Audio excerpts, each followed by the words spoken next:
क्या आपने कभी यह महसूस किया है कि हम काम करते करते थक जाते हैं, पर फिर भी संतोष नहीं मिलता?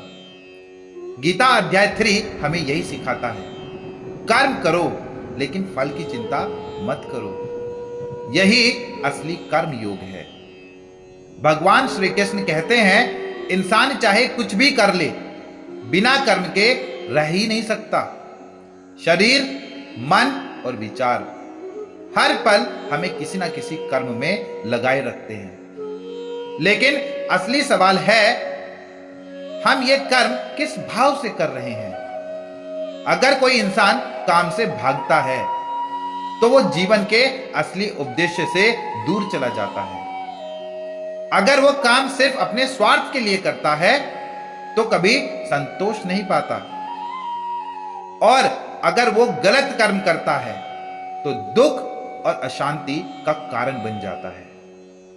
गीता हमें रास्ता दिखाती है कि कर्म करो लेकिन उसे भगवान को समर्पित भाव से करो।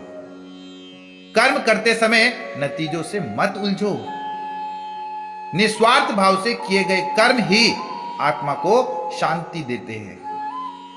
यही कर्म योग है, जहां इंसान काम करता है पर काम से बंधता नहीं, जहां इंसान सफलता असफलता से ऊपर उठकर अपने कर्तव्य को पूजा मानकर जीता है। तो गीता अध्याय 3 का सार यही है कि कर्म से मत भागो, कर्म को भगवान को अर्पण करो, फल की चिंता छोड़ो और बस अपना श्रेष्ठ कर्म करो। यही सोच इंसान को तनाव से मुक्त करती है और जीवन को सच्चे आनंद से भर देती है।